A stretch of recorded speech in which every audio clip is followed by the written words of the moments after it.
precisamente para poder seguir con este análisis del conflicto, saludo con mucho gusto al doctor Rolando Dormundo. Él es especialista en geopolítica. Rolando, en esta especialidad que tiene primero sobre los países exsoviéticos, muy buenas noches. Cuéntenos cómo ve a 16 días de esta guerra lo que estamos viviendo. ¿Cómo le va? Bueno, ¿qué tal? Mucho gusto, gracias por la invitación para estar con tu auditorio. Pues en efecto una situación bastante compleja, ¿no? Parece, seguimos viendo, por un lado, por supuesto, un desastre, una catástrofe humanitaria por lo que se ve en la región, en varias ciudades, en Mariupol sobre todo, pero también en diferentes ciudades del país, pero también una cerrazón de ambos lados porque no hay ninguna voluntad política de buscar un diálogo, y no se trata de una de las partes, se trata de las dos partes, y me refiero a Estados Unidos y Rusia, porque Estados Unidos, como el principal apoyo que tiene el gobierno de Ucrania en este momento, pues ninguno de los dos está queriendo flexibilizar las posturas, ¿no? Entonces aquí hay una situación que se tiene que buscar, se tiene que impulsar la salida de un acuerdo político, la salida de un acuerdo pacífico, porque se está escalando la situación a un nivel que puede ser muy peligroso. Apenas vimos esta vez que, bueno, por primera vez Estados Unidos ya le dijo al gobierno polaco que le calmara un poco la situación, porque estaban hablando de mandar aviones para apoyar al ejército ucraniano, y Rusia dijo que eso podía ser ya el antecedente de una tercera guerra mundial. Estaba subiendo muchísimo el nivel de la confrontación, y por supuesto es muy peligroso porque puede, llegar al límite de que se salga de control de cualquiera de las dos potencias y llegar a una catástrofe a nivel mundial. Esperemos que no sea así, pero bueno, por supuesto tiene que mantenerse la calma y el llamado a una solución política y a través del diálogo en la cual pues hay un acuerdo, ¿no? Porque si no, esto es bastante riesgoso, y por supuesto quienes salen bailando siempre son los civiles que están en medio. ¿Tan importante resulta para Rusia que termine pronto esta situación, esta avanzada, y en el sentido que tal vez se encontró con un pueblo mucho más armado, con una relación más diferenciada hacia lo que fuera la vieja Unión Soviética? Bueno, por un lado es cierto que, la primera estrategia de Rusia era apostarle a una caída del gobierno rápido para una negociación que les pudiera terminar esto. Sin embargo, también es cierto que Rusia está usando solo una muy pequeña parte de su arsenal. Entonces, es cierto que han tenido pérdidas más allá de las esperadas, pero no han dejado de avanzar. No ha avanzado, y parece ser que tampoco tienen prisa. Es algo que, habrá que descifrar a largo plazo la estrategia militar, porque, parece que siguen avanzando lentamente, parece que no son aparentemente inmunes a las sanciones, y están apostándole también a que a final de cuentas Ucrania termine ganando. Esto también hay que, a largo plazo no les conviene. ¿Por qué? Porque es muy posible que Rusia se lleve una victoria en el terreno de lo militar, pero va a tener un alto costo político y económico, ¿no? Entonces a veces este tipo de victorias militares con un alto costo político no forzosamente son convenientes. Sin embargo, también hay que recordar que para Estados Unidos es muy conveniente alargar el conflicto, por eso proveer armas.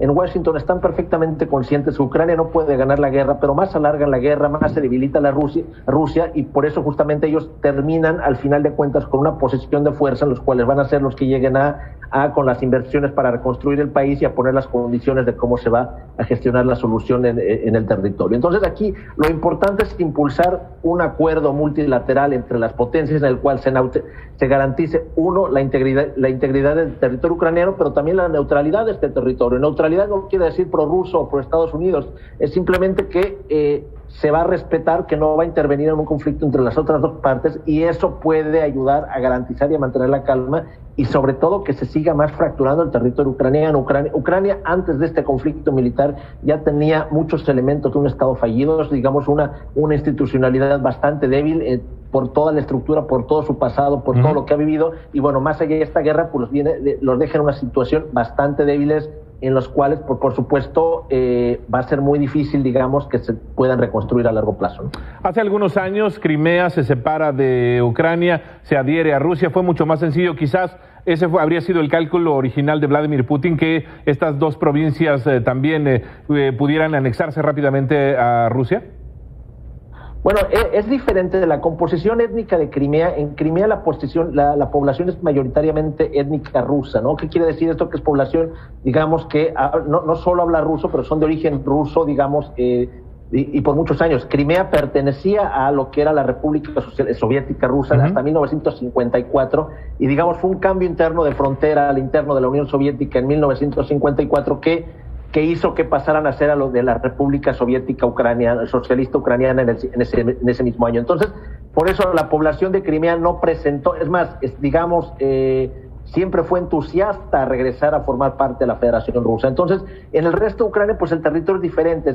Ucrania tiene una composición multiétnica, multilingüística, muy variada, tanto en el terreno religioso, político, social, y bueno, por supuesto, no era tan fácil, ¿no? Es cierto que una cosa es la región del Donbass, de Lugansk y Donetsk, que ya llevan 8 años de guerra y en los cuales han vivido una relación diversa con Rusia, a lo que es el resto del país. En el resto del país, pues por supuesto, hay una percepción muy diferente de cómo se ve la relación con Rusia. Entonces eso, pues por supuesto, lo hace complejo. Es cierto que en Rusia se simplifica o se reduce, ¿no?, a que todos son o filorrusos o nazistas, no es como a veces lo percibe la opinión pública rusa, es bastante más compleja, pero es en realidad ha sido muy cambiante, ¿no? Y por supuesto, el hecho de la agresión, pues por supuesto, ningún pueblo quiere ser agredido, ¿no? Y de la misma manera que la gente del Donbass, que no era filorrusa antes de que fueron bombardeados en el 2014 por el ejército ucraniano, se volvieron filorrusos, mucha gente en este momento en Ucrania, el hecho de ser bombardeados, atacados por el ejército ruso, pues por supuesto se crea una cohesión del hecho de decir, pues no queremos que nos ataquen los rusos. Sin embargo, insisto, es compleja la situación porque la gente quiere sobrevivir. En general la gente es un país que está muy dañado económicamente a través de los años. Ucrania ha vivido crisis tras crisis, ha sido una tragedia en muchos sentidos desde la caída de la Unión Soviética, y por supuesto la gente lo que quiere es sobrevivir, la gente lo que quiere es buscar una mejor solución de vida, y en este momento pues le están apostando muchos a migrar. Estamos viendo ya una oleada migratoria que lleva al menos 1,5 millones de personas que ya llegaron a territorio de la Unión Europea, principalmente a Polonia, y seguirán creciendo porque, pues, por supuesto, nadie quiere vivir entre bombas, ¿no? Ahora bien, doctor Rolando, en esta situación, ¿se ve complicado que la Comunidad Europea rompa relaciones con Rusia al recibir por lo menos el 40% del gas que envía Rusia? ¿Cómo ve posible esta situación y qué tan importante jugará el papel la Comunidad Europea en este conflicto armado?